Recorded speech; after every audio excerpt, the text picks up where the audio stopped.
We have inherent civil rights dating to the foundation of our country to be able to travel and pursue our life, and we should be able to do it without fear of an improperly installed guardrail, a Frankenstein guardrail, spearing through our vehicle and obliterating us on our nation's roadways. A device meant to save lives has the potential to take lives. We drive by guardrails every day, and probably we don't ever think twice about them. No, we don't. But one man made it his mission to bring attention to guardrails, specifically those installed incorrectly. He says he checked out the ones here in Idaho and found an overwhelming, dangerous, and potentially deadly problem on our roadsides. He brought that problem to our transportation officials.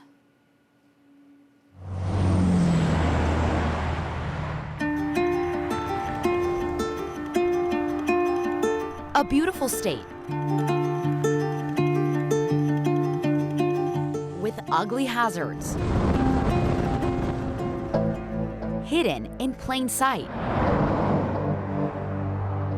We can literally go from a life-saving device to a device that can kill, mutilate, a recent crash I looked at, incinerate its victims. This rail will go to right here. Out of tragedy, Steve Eimers has become an expert.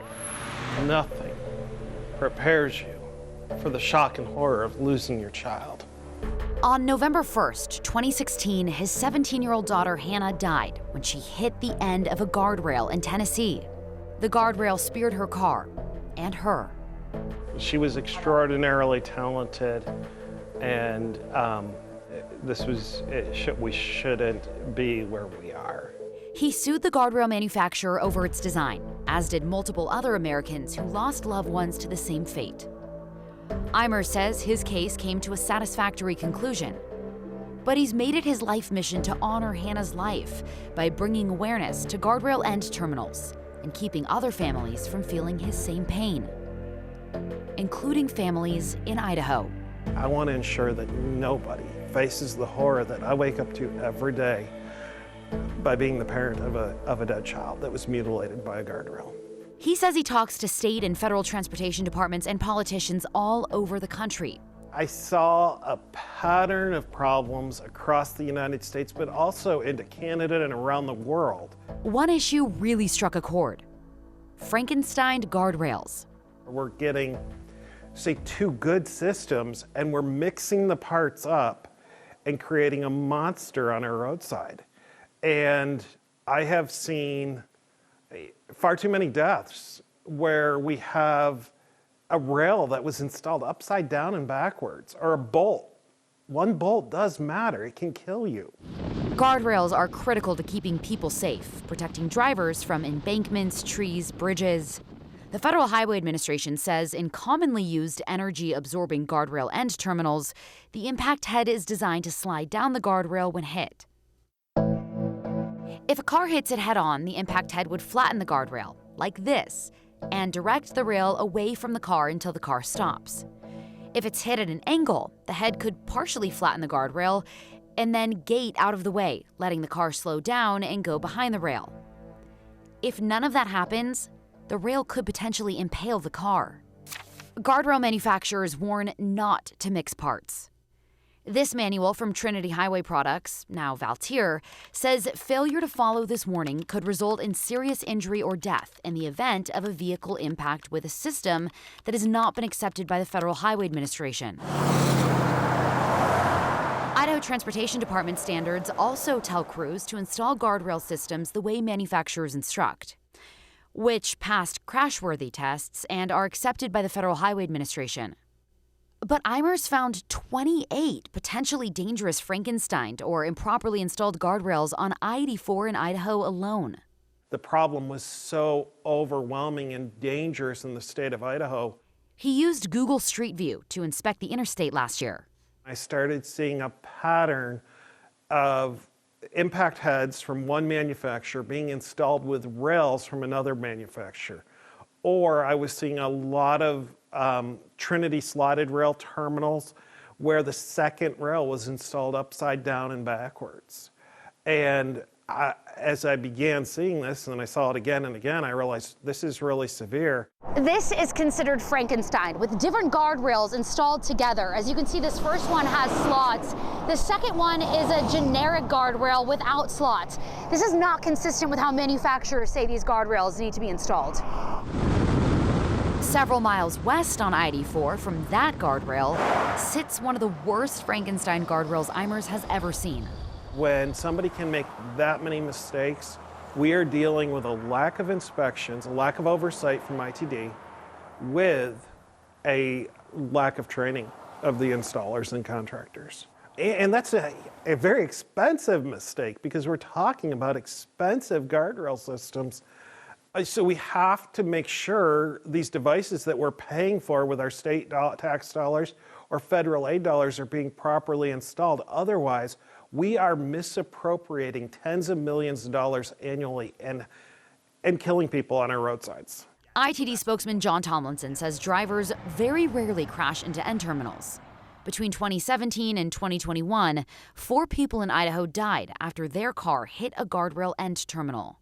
But we have no evidence through the police reports, through the crash reports, that was what killed the person. Eimers pressured ITD to look at every guardrail end terminal in the state. Please don't make an Idaho family be where I'm at. You don't have to have somebody in Idaho die. I have shown there is a systemic problem. This is not isolated to I-84. This is a statewide issue. These need to be physically inspected. They need to be walked. They need to be inspected for damage. ITD says it listened to Eimers and is taking action. We're doing an inventory of the whole statewide system. We want to make sure that they're properly installed, that they're safe. Anytime we have damage to a guardrail, the ends there, what we're doing is we're making sure that they are installed properly, that if there is damage, that we want to get it on it right away. We want to fix it, and we want to make sure that we fix it right. Tomlinson says in October, crews started looking deeper at each of the 10,000 guardrail ends spread out on more than 900 miles of guardrail on state-owned roads. There's no way of knowing, who installed improperly. This is something that we're looking into. That's my ultimate goal when I engage with the state DOT, is to change their culture, but they have to do better training. They have to do better training. Railco from Meridian contracts with ITD to install and occasionally repair guardrails in the state. The owner tells me the mixing of parts or improper installation could happen if ITD is not inspecting their own crew's maintenance work to make sure it's done right.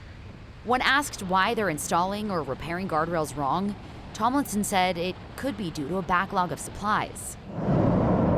Now, what we want to do is we want to make sure that we do it to the standards, to the proper standards, and we want to make sure that we have the proper equipment and that we do it right. If ITD finds issues with guardrail ends, Tomlinson says they'll fix them. And then just making sure that we have the proper channels of communication when it comes to our maintenance foremen, getting it down to the maintenance crews, our contractors, everybody coming together because we want to just make sure that it's safe. Making sure our highway system is safer will take time and cost Idahoans money. ITD won't know how much fixing improper and Frankensteined guardrails will cost until after they finish taking inventory. We have to make sure that we have the funds to be able to do that, but it's important. If it's something that's causing people to lose their lives, get seriously injured, then we are all about making any changes that need to be made. It's going to be expensive, but the loss of life that we are experiencing on our roadside across the nation, that's expensive. Tomlinson told me today, quote, "We are aware of some breakaway end treatments that we want to modify and will continue our inventory of the entire state highway system over the next few months." Again, ITD says it is not aware of any of these end treatments not working properly during a crash in Idaho. Eimers, meanwhile, says he not only wants to solve the issue of dangerous guardrails, but as you heard him talk about, he wants to change transportation departments' internal cultures so they prioritize safety. He's working to get state DOTs, the Federal Highway Administration, and guardrail manufacturers to come out with stronger unified guidance. And he's working to get manufacturers to add this side up stickers or color-coded labels to their systems. I reached out to the governor's office to see whether the state is willing to pay for repairs on any improperly installed terminals. His press secretary released a statement to me that read in part, quote, Governor Little has long advocated for transportation investments that improve safety, relieve congestion, and promote commerce. Since taking office, Governor Little has worked with his legislative partners to pass historic transportation funding packages that have addressed deferred maintenance and known safety gaps across the state.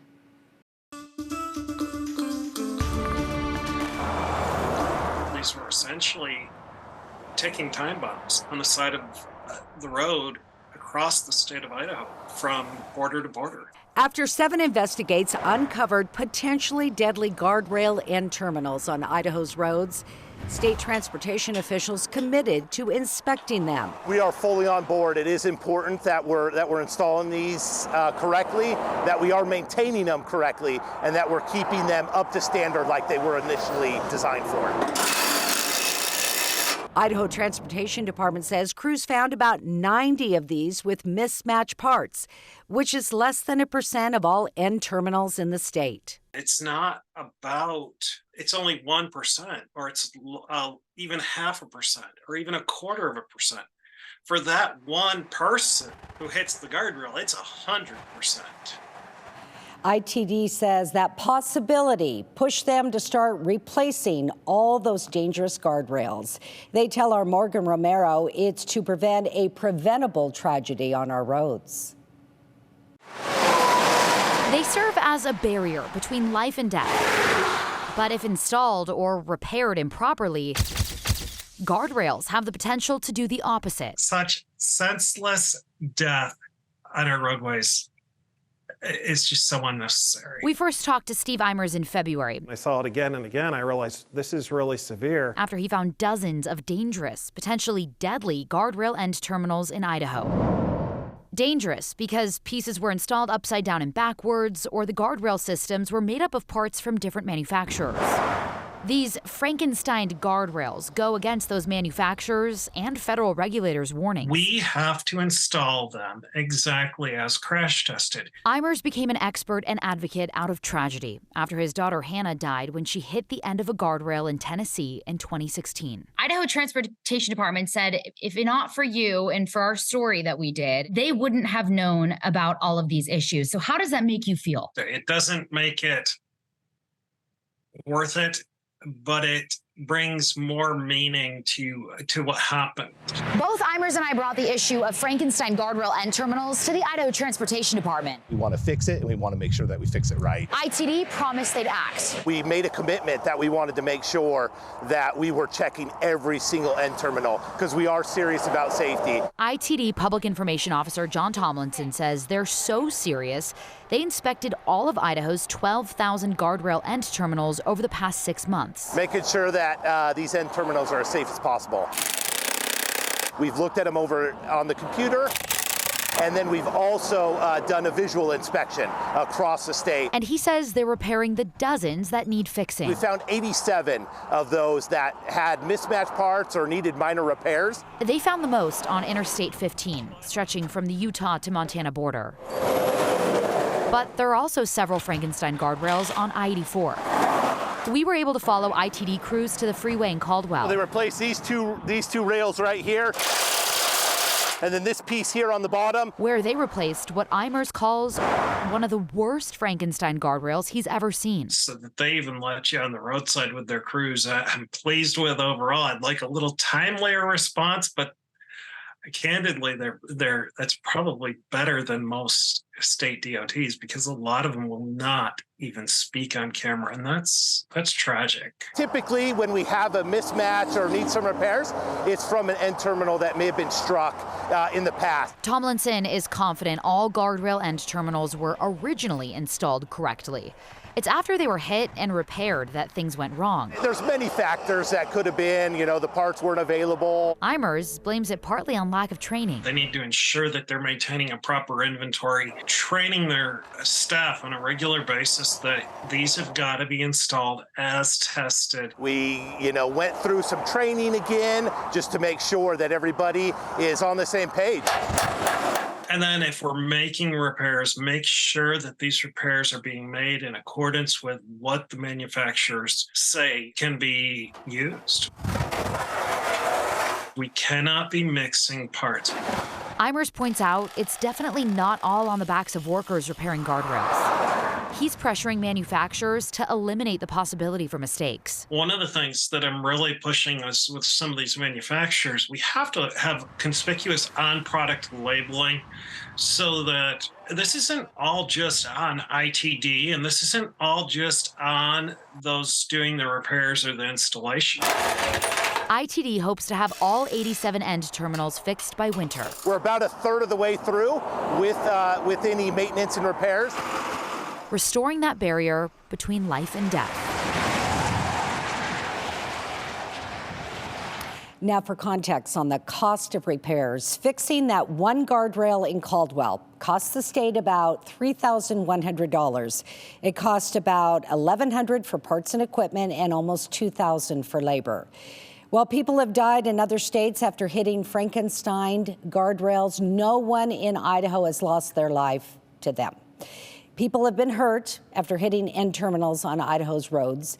ITD says of the 575 people involved in crashes with end terminals over the past 5 years, 18 were seriously hurt, 55 had minor injuries, and 88 may have been hurt. But none of those crashes involved a guardrail spearing anyone like what happened to Steve's daughter.